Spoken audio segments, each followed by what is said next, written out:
Hi everybody.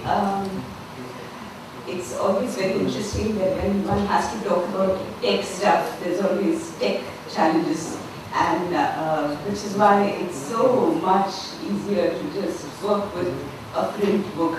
Nothing, the only thing that can happen to it is that it can tear or get lost, and you can buy another copy. This is really so.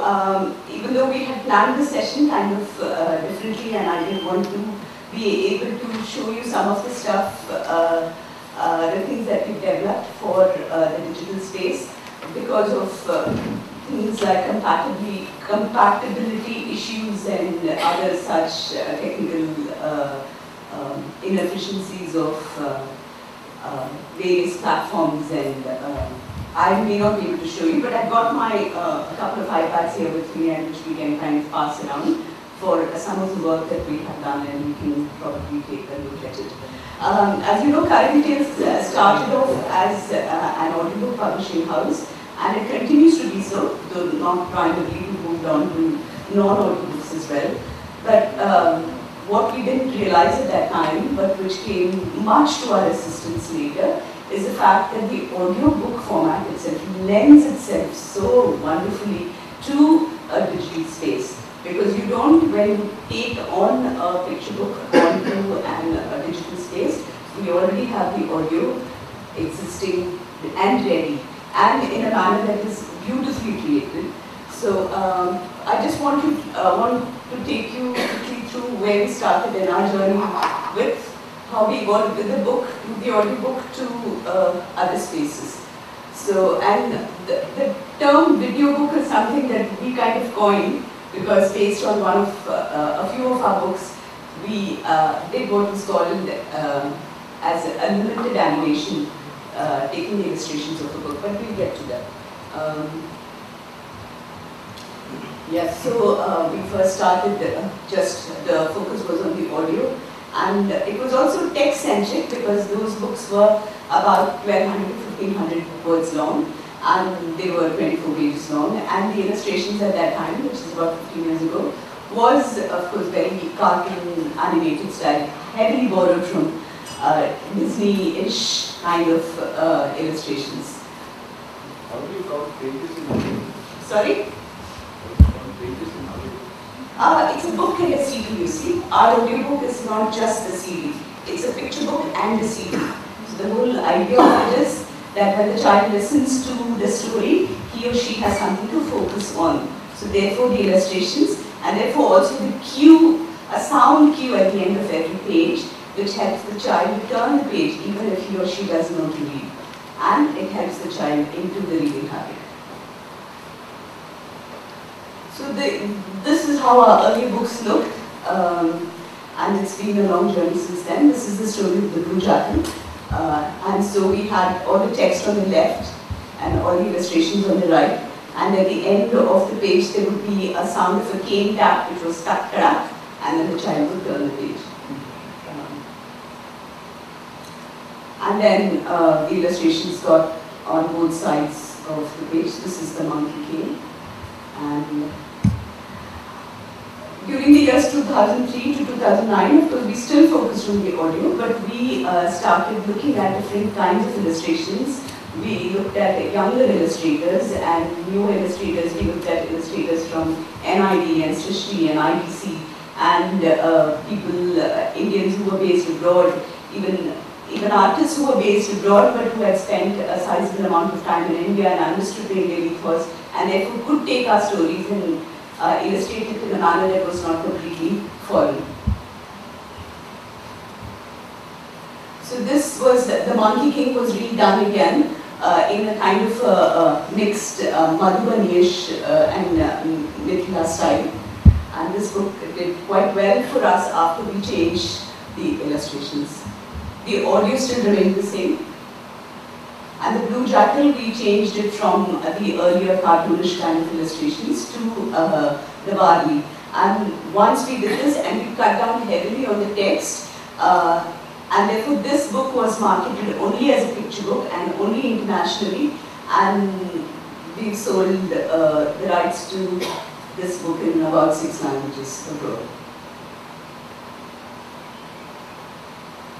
And then with the audio, with the retail market also kind of going through its upheavals, the audio kind of had to take a backseat. And even though we had created the audio for all of the titles that we had commissioned, we didn't want to release all of them as audiobooks. Also, we started as a book and a cassette.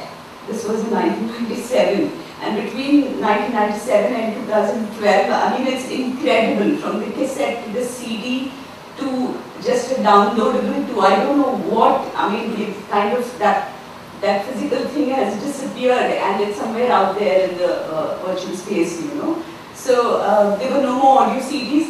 In fact, one of the difficulties we had with this whole packaging of book and CD was that there were people always coming up to us and ask कि ये DVD है, कि ये audio है, ये CD-ROM है, that is valid, you know. And then we had to tell, no, it's just an audio CD, you can put it in your car and you can listen to it. And then there were no audio CD players in the houses, you see. So a child would have to take a CD and put it inside the DVD player and sit in front of a television screen on which nothing came up except dreams, you know, all these things, and just listen to the sound, or put the audio CD onto the computer. Both of these were not particularly accessible to the young child. So there was no place on which to play the audio CD. So we came to a kind of a juncture ki how do we deliver the audio to the child. Now for the urban child, what we did was we did only the picture book, and at the back of the picture book we, in the blurb we said, if you would like Sanjay Dutt to tell you the story, please go to www.currytales.com and download the story from the website. And that was free, but so they would just buy the book and then they would get the audio for free because the cost was built into the book. So this is one of, again, one of the stories that we did, which was in an audiobook format. And then now what we did was we split the book into two forms. One was the audiobook and one was just the picture book. So while the audiobook contained a little more text, the picture books, the texts were edited so that it was the pictures that would largely tell the story, and in the audiobook it was the audio that told the story. So this is an illustration which is done by a German artist who spent a lot of time in India, and I just found it just so simply fantastic. We sold rights to this book in 7 languages in Europe. Yeah. This is another story which we did again, which is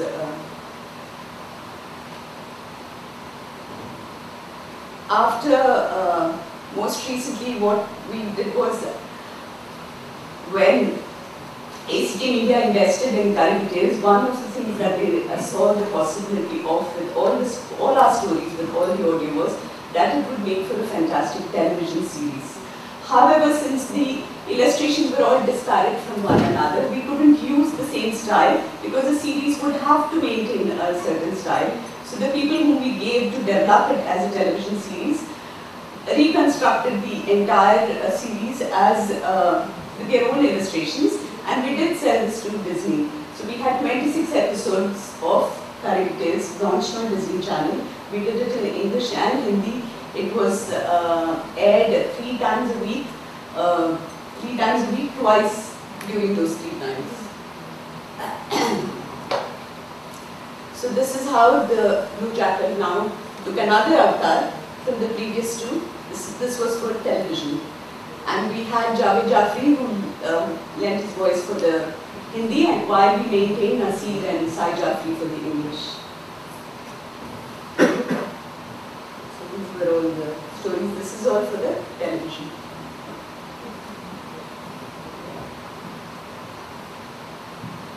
So we got, while we started there, and then we went to this, and then we moved to this, which was a DVD version. We created DVD versions of the book, and then we did the television version.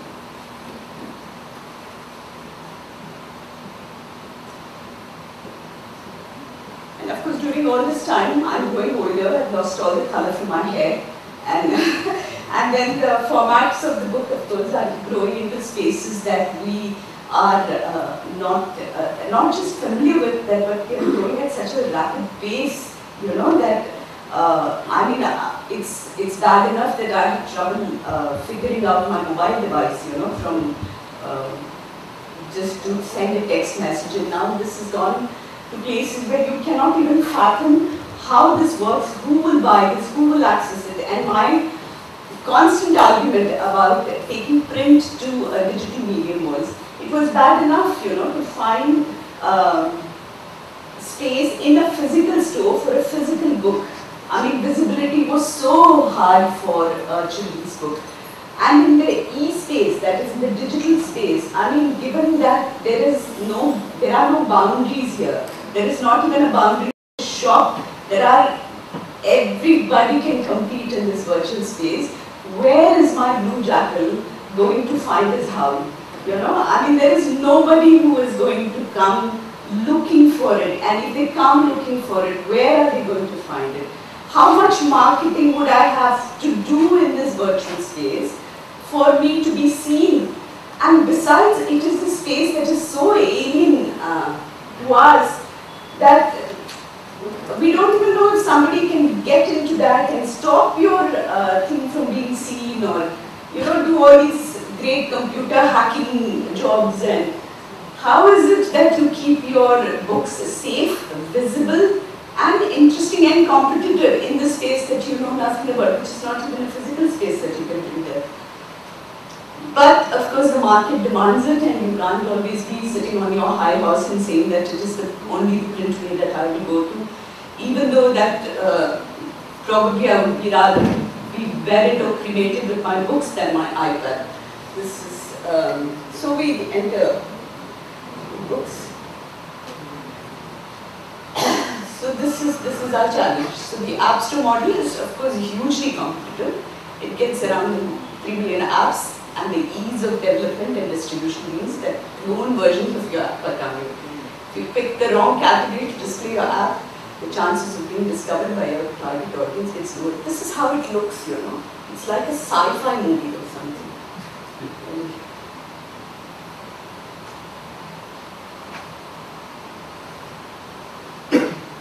These are the challenges. Unlike a traditional book, an app requires constant new features, fixed bugs, and general improvement based upon user feedback, and proactively monitoring usage data.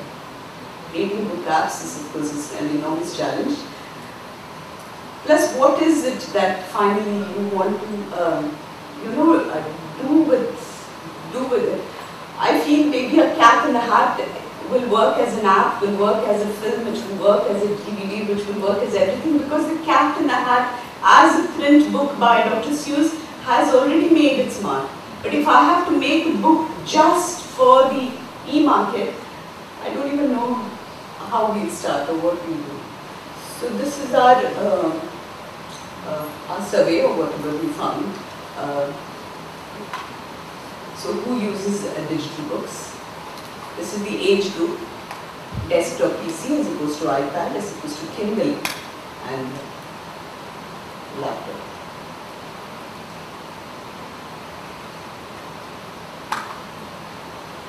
So basically, if we have to get into the digital space, if we have to take a picture book or an audio book and make it available in the digital space, then we have to make it available across all these platforms. It has to be able to be seen on the desktop, on the iPad, on the Kindle, and on the laptop. And of course, it doesn't allow for it. No, you have to create. Yeah. I just wonder what about smartphones? Is that an option? Yeah, the mobiles and smartphones. That's the Android. You know, the Android phones are the ones that we haven't put that in. Although I'm not sure yet. Maybe there's not much data on it as to who downloads books and pictures. Is this an Indian survey or? Is this an Indian survey or? No, this is not an Indian survey, no. It's not an No, it's not an Indian survey. Because who has Kindle here? You know, how many people have Kindle here? It's just fun. And even with Kindle, we found out only until recently is Kindle color. So if my picture book like The Rumor, I mean, I don't want to show it in black and white, and you know, Doesn't make sense at all. included. You have to only have the loop for that. Absolutely, yeah. And again, now if it's skinny color, how many people are going to have it, and how many children are going to have it, and how many. So this is whom should we target? So this is for not just children's books. This is for whom do we target for books on the digital space. In India, this is definitely a question, Of course, we discussed it yesterday also, that give a tablet in the hands of every child or every 10 children. But I don't know how many, given our population, how many of our children will be e-readers or... In the school library, yeah. books are not taken out of the shelves Right. because they might get damaged. What happens if you give a tablet? What will happen? Yeah, so there's always that fear of, this is the general even mindset of an Indian parent or an adult who deals with gadgets with children. Do not touch it, even with books, we've just kind of extended the freedom only after some time. So will publishers be able to use e-books and e-readers to extend the market for books and create a wide audience space? I don't know. These are just questions, of course, which is for us to reflect on. But the thing is that there is no escape from it. That we have to either quit the race or we have to join it. There is no midway here. I know publishers. When I went to the Frankfurt Book Fair last year, there were these couple of children's publishers who've been children's publishers forever. For 40 years he's been running, and he's telling me never ever do anything, never ever get on. Then I say, then the only option then is to, rest on your laurels and close down shop, and maybe your books will find their way into library archives or something somewhere, or museums, but this is, and if you want to stay alive in the business, still reach out to children, you have to join the race, you have to be in the game. That's the, what we did, we started as just a simple, as an e-book, we just started as a simple turn the page book. So it's like a PDF, and there's the audio.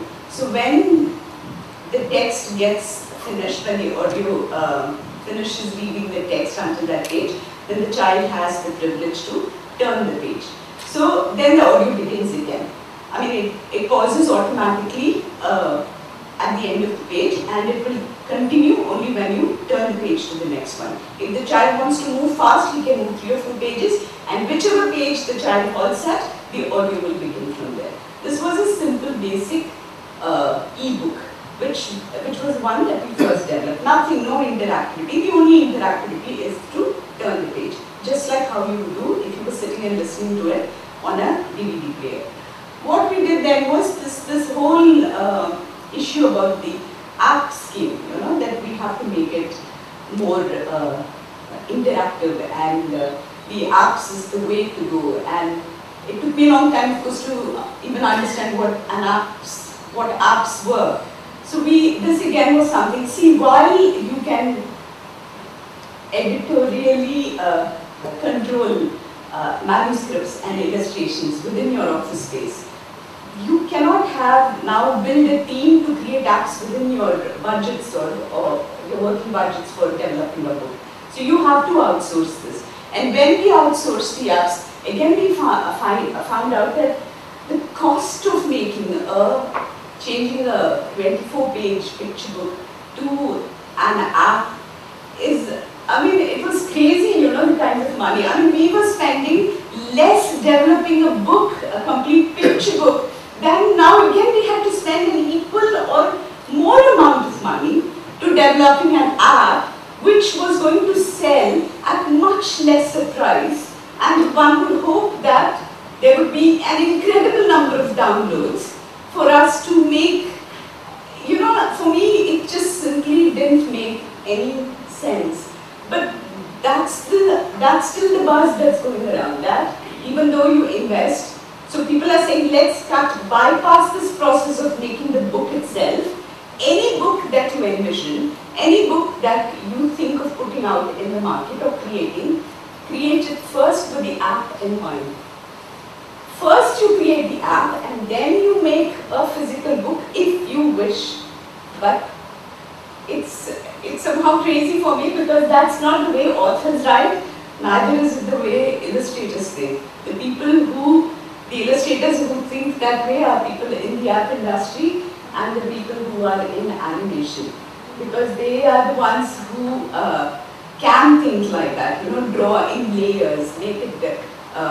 So if I give a story, for instance, like The Rumor, which is traditionally drawn, hand-colored, scanned, for an app maker, like Bridge, for instance, and he will tell you, who's Bridge? Hi, Bridge, yeah. Bridge will tell you, my God, Shobha, this is a nightmare. Because to take a traditionally drawn illustration and convert it into something that's interactive is really, really difficult. Because then you have to really do such an incredible and fine job of cutting through the layers and redrawing and restructuring. But after much hard work, and Bridge will tell you, we gave them a lot of grief. Appality is a company which is based in Bangalore, and to whom we gave our first 4 books. We developed 4 apps. Now, see, this is all a learning process for us. It's not enough to just develop an app. After you've developed an app, you have to submit it to Apple, is it? Yeah, you have to go to Apple App Store And then they have to approve of it. And only once they have approved of your apps, does it then become something that somebody can purchase and download. And it's been how long? It's been a week since we launched our apps, 4 apps. The last 3 apps have been out for 1 week, and we have any data on that, Rich? I didn't check on that. Yeah. So, of course, there's no PR, no publicity, nothing that's been done yet. So, you might as well put anything up there, but unless you talk about it, unless you create a buzz about it, unless you generate much excitement around it. And again, in the App Store, there are Sci-Fi Picture, millions and millions of apps. And I have taken a look at some of the apps, and it's incredible. I mean, an Alice in Wonderland is something that you, as an adult, want to read again and again. Because you can, take your little iPad and the little clock goes and the Mad Hatter runs into the world. It's just simply superb. And in the light of this, what am I doing with Krishna's Conquest? I mean, this is the app I've created, I mean, who am I going to now pitch it to? How am I going to sell it? What has happened as a result of this whole digital space thing is that traditional publishers or a traditional editor, somebody like me, for instance, this is not something that we cannot learn, but even if we learn it, it's not a comfort zone area. So always we are checking. It's like I don't even know which plug goes into which thing, It's because it's so tech heavy and so it's also like, suppose somebody tells me, you create PR around these apps. One, I wouldn't even know how to begin to create PR around these apps because we can't really talk about illustrators here. Because it's not a traditional book, you see. I can't talk about the author, I have to talk about PR for the app. So what will it do? It can record, your child can record his own voice in this particular app. It will help you tell, I mean, it's like a lesson now. You can learn the meanings of new words, or you can, it's a whole different ballgame, it's a whole different PR work for the apps. What we did in between creating just the flip book with the audiobook and creating the apps, in the middle, we devised something called a video book, which really excited me. Where you don't do anything except you take your illustration and you work on Flash, I think. Is that right, Bridge? I'm not sure. I think you work on Flash, and all that you do is zoom in and zoom out the text and the illustrations. And the people who developed the video books for us did something interesting. They just took a few bits of the illustration and they animated it slightly. So, and then we had the audio track with it. I wish we could show it here, but there's some tech challenge. But I'll show it to you on my iPad, and it's just, I found that it was incredible. It was in a format that was so wonderful that I could put it out on television, just the way it is, and a child would still be engaged with it. But I'm not sure it will work in like X number of platforms. So this is where we are currently. I wish I could can show you my. I'll just pass this around. There's birth of Krishna, Krishna's tales, and young Hanuman. What, so there's read to me, read by myself, and record and playback. I'll pass it around. So what it will, is the sound on here?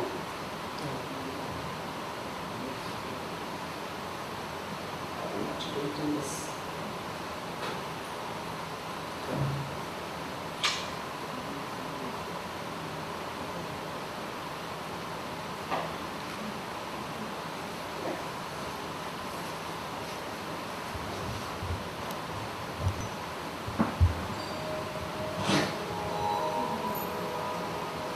Start to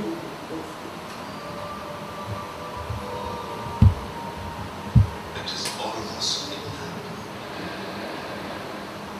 A deep rumble of thunder rolls across the sky. so A few seconds later, I hear the name. page The and then city of Mathura lies on the banks of the river Yamuna. A long what one can do is there are games and tricks or puzzles and small other little activities thrown in along with the main story. So, Britt, do you want to tell us about the challenges you had about making the app? Sure. Yeah. What are the key difference between app and your Ebook. creative digital printed books? Right. It's the degree by which we differ on the experience front. So I think it's more closer to the movie or TV episode industry than to the print industry, because kind of you're packing too many experiences here in this app format, right? And I'm sure we're all starting, right? So we come in from different perspective and we have different expectation on how this should work, right? And when you look at your content in this device, you suddenly find that just the print version alone doesn't pack a lot of punch, right? So it certainly looks very boring, right? So I mean, there's this powerful tool which can process audio, video, interactivity. It's a software world, right? So you kind of like owe it to the audience, to the reader, that you need to have more wider set of experience, right? So, and that kind of like takes the whole discussion back to the creative storyboard, right? Okay, let's go back to the drawing board now.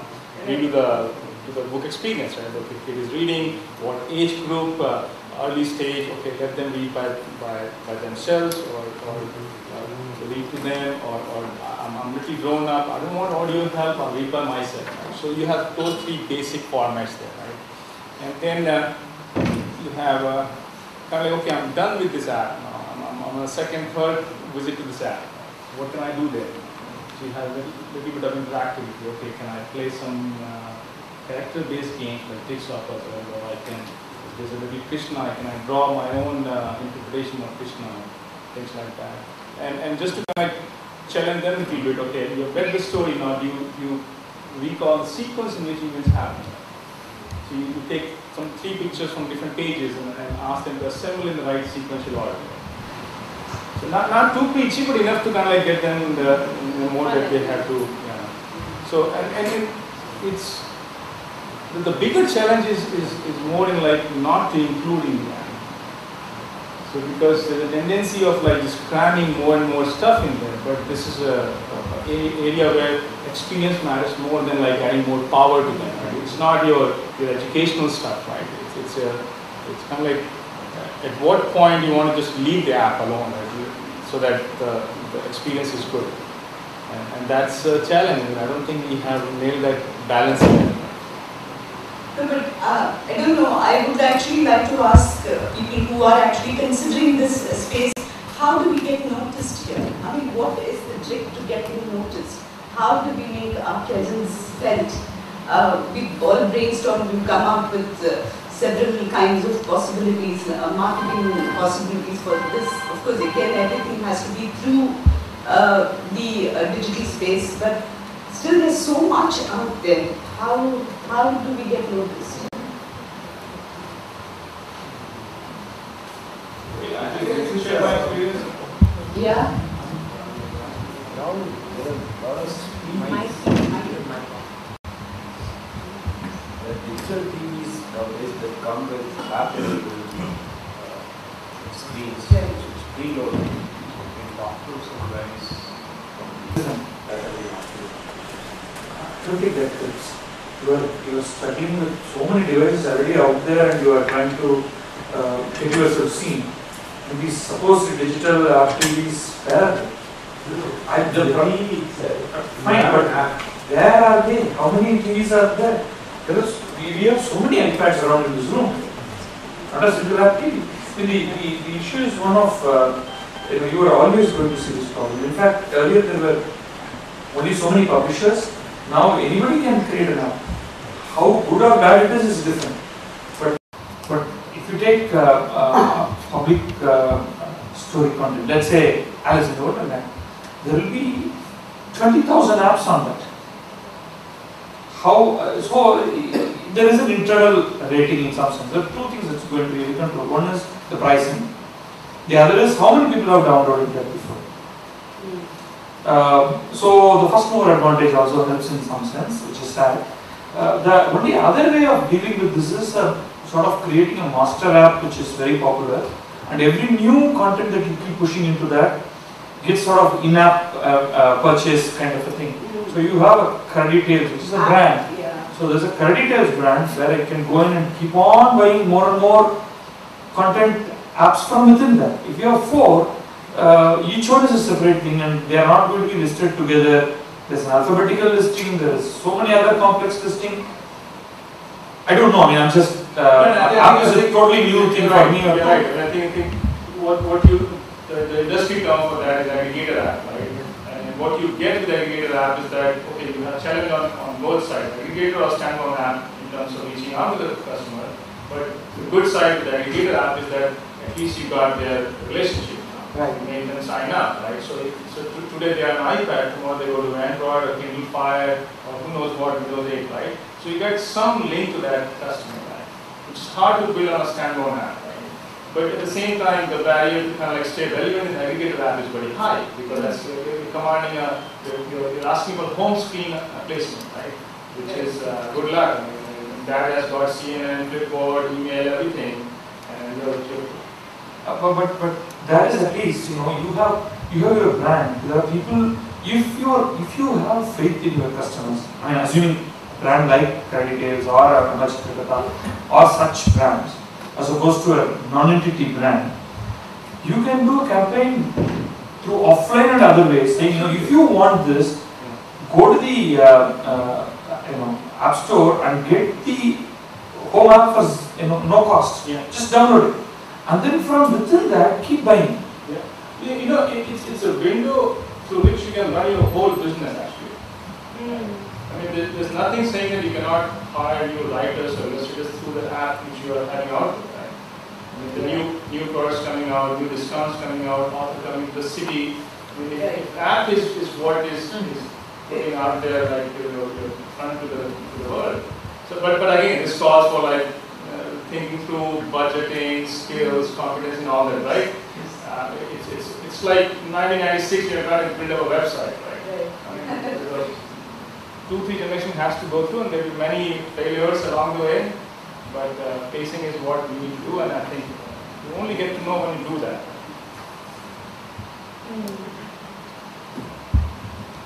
One interesting thing I want to point out here is these things are published as apps actually. This is not ebooks. And there's a dedicated store in iBooks itself, which is the ebook store. And their requirements, features, specifications need to match for all these specific devices. So App Store has its own policies, iBook Store has its own policies. You need to have a merchant account in the US because the app is not available in India yet in iBook Store. So even while developing the whole, there's a whole comparison between an ebook versus an app.